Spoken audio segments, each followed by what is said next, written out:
Here's a useful analogy for understanding the parts of a eukaryotic cell. In order to understand the parts of the cell, think of the whole cell as a city.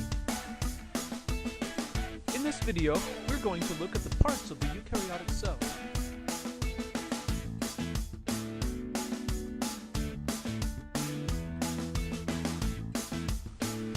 The nucleus of the cell is like a library, because this is where all the information is stored. These records take the form of an important molecule known as DNA, deoxyribonucleic acid. We will get into this in a lot of detail in another video. Now, another thing you should know about the nucleus is that it's surrounded by a nuclear membrane. This is actually similar to the cell membrane we looked at in the last video, but it is actually a double layer, so there are two membranes around the nuclear membrane. Also inside, you'll sometimes see a nucleolus. This is a really solid mass that helps in the formation of the ribosome, which we'll get into in a few minutes. The major chemical reactions that go on inside the nucleus are the replication of DNA, so that means DNA creates more DNA, and also the creation of RNA. We'll get into that in a future video.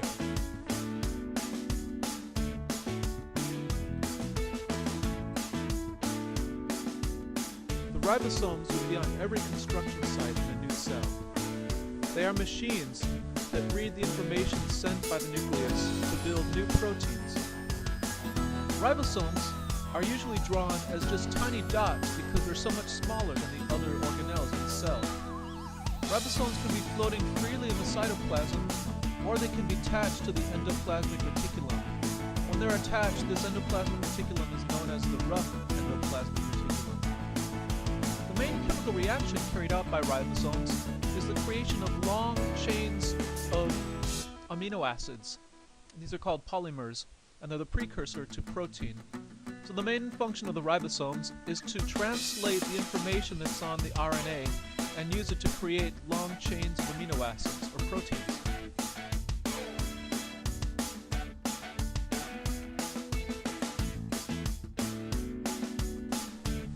The endoplasmic reticulum is like a big and colorful market where all kinds of wares are available.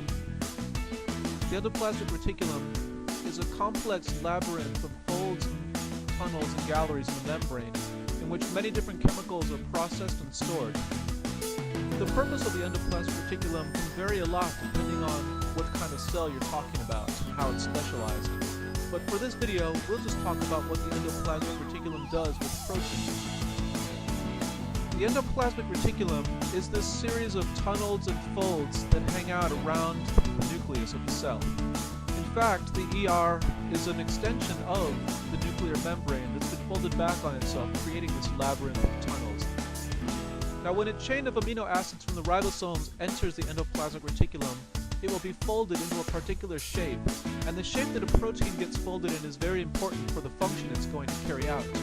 Sometimes more than one chain of amino acids will be folded together into a single protein. But basically, it's inside the endoplasmic reticulum that proteins are given their shape and form, which ultimately determines their final use.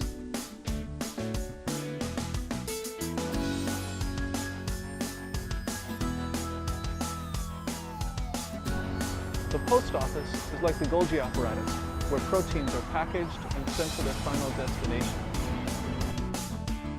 So here we are at last at the Golgi Apparatus, the post office of the cell.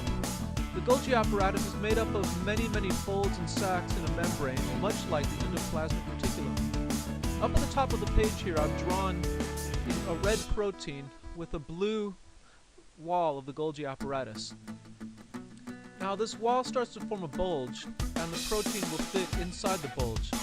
Eventually this bulge pinches off completely, creating a small bubble or vesicle with the protein inside. This vesicle is labeled with a chemical which indicates where the protein is supposed to go.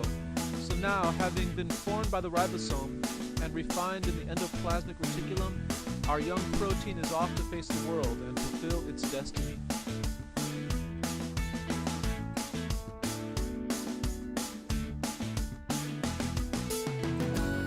Every city needs energy, which is generated in a power plant. Your cells do the same thing in the mitochondria. Now the word mitochondria is plural. When you're talking about a single one, it's a mitochondria. This power point of the cell carries out one important chemical reaction. It oxidizes carbohydrates and uses the release energy to convert adenosine diphosphate, or ADP, to adenosine triphosphate, or ATP. This whole process is known as cellular respiration. It's very important because ATP is used in all kinds of life functions. Now, the mitochondria in itself is an interesting structure. It has its own DNA, and it's thought that it was once a separate living organism that moved into our cells in order to survive. It pays its rent by generating ATP for us.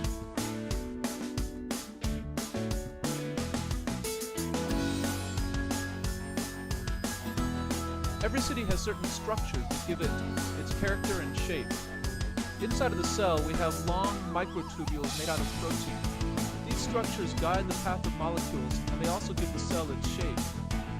Collectively, we call them the cytoskeleton. Cyto means cell. Beyond the cytoskeleton, which is like the roads and streets and bridges of the cell city, what else is left? Well, the water that fills the entire cell is known as the cytocell. This liquid is full of dissolved proteins and other molecules that are used by various organelles at different times.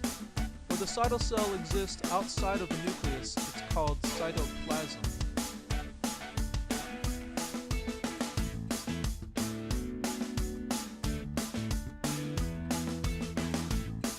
And last but not least, the garbage truck of the cell, where things are broken down for recycling. So finally, we've got these small bodies called the lysosomes. And these are basically vesicles, just like the ones we looked at coming out of the Golgi Apparatus. But they carry inside of them enzymes. These enzymes are used for breaking down proteins and other nutrients and chemicals so that the cell can use them all over again. The lysosomes are the recyclers of the cell.